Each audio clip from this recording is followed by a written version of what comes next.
This country, under this APC regime, came to become the poverty capital of the world. It became the place where the minimum wage became the miserable wage for workers.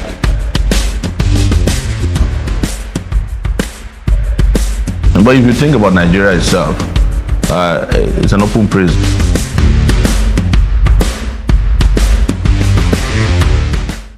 The chairman of the Alliance for New Nigeria confirmed the coalition of his party with Young Progressives Party to present a consensus candidate between Fela Dorotoye and Kingsley Moghalu for the presidential election. The chairman also said the two parties are open to form a partnership with other political parties. Joining us now is presidential candidate of the African Action Congress, Omoyele Sowore, to speak on whether or not he's open to a coalition and several other matters. Welcome to the morning show. Thank you for bringing me. Good morning. Welcome. Thank you so much for joining us. Thank you. So yesterday we had the chairman, Emmanuel Dania, of the Alliance for New Nigeria, and he mentioned he talked about a coalition. And I know that you also mentioned that it will take a true partnership and progressive commitment of patriots to move Nigeria forward, and that you're committed to a coalition. Talk to us about that. To be honest with you, we already have our party is a coalition of the oppressed, the abandoned, unemployed, of the poor, and downtrodden. So what we're looking for is more partnership and enlargement of our platform to accommodate more of the people out there who want their voices to be heard, who want to start a new path, a course for themselves and this country, Nigeria.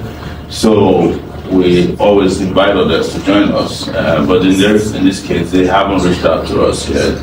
We understand that we don't have time on our hands, and we're just 17 days to the election, and we have been campaigning. Maybe that's the reason why there's a little bit of difference. So some of these parties are not out there. We're out there. This came back to Auchi, Gombe, went to the Yankari Game Reserve, I went to Jos. So we really haven't had time to be sitting around with too many meetings. We are meeting with Nigerian people who are going to vote on February 16, 2019. So we aren't quite sure how this coalition would form or how it would work. Do you have an idea? That's why I don't know, because I was not part of those meetings. And there was a coalition before called PACT, and Fela Dorotoye won. Kingsley disagreed with him. Now, I don't know how this is going to produce a single, but I would assume that they figured out how that would work. What I'm saying is that our focus at this point is winning the election. And as we go along, we hope more and more people will join us in making sure that this old order is finally retired and discarded. All right, you just said that they haven't asked you yet. If they reach out to you, would you consider joining the coalition? If it is going to produce the kind of result that we think will make Nigeria a better country, we are not just going to be part of a coalition for the sake of creating another coalition. There are several coalitions already in the horizon. PDP has about 45 parties in a coalition they call COP. I call them COP of Sorrow. The other party, APC, they have their own coalition. There are coalitions all over the place, and I don't just want to chip in the quality of our own party, our programs, by just joining a coalition for the sake of joining a coalition. Because people already know us, know what we stand for. We cannot afford to pollute or dilute what we stand for. We must have some kind of genetic similarity with others who want to form coalition with us. For example, we can't compromise on the issue of minimum wage. You heard the Speaker of the House say yesterday that 30,000 is grossly inadequate for the first time. But before now, they used to ridicule us when we say minimum wage of 100,000 is a starting point for living wage. The Speaker of the House is saying yesterday he's using the word living wage, which has been a mantra for a while. So we can't just join a coalition of people who don't understand us, who don't stand for the same things we stand for.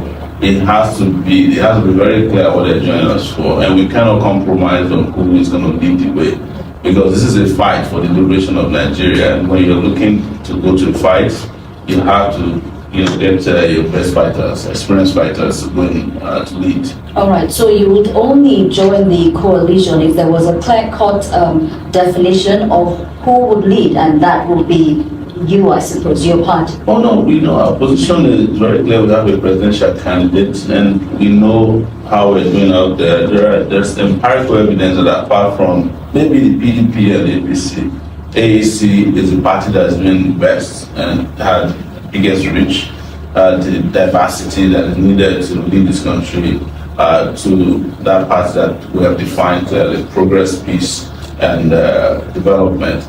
Any other party that's coming to join us cannot be a party that's just sitting down in the corner. It's not going to be a party that's based online. It only has to be a party based offline and online. It has the reach and the appeal that we think is important for us to defeat. We have two behemoths to defeat. You cannot put ahead of you a weak footing at this point. That's very important. And that's what we're saying, that you must look at who is popular out there, who has appeal, who can galvanize youth, women, who can galvanize the weak and the poor, who are willing to change the objective conditions. Anything short of this will be a big disappointment to our supporters and others who are looking up to us to deliver Nigeria at this time. Yes. I suppose the answer to all of those questions would be you. But Nigeria, they use computer. The leaders of Nigeria, they use radio where they turn the knob.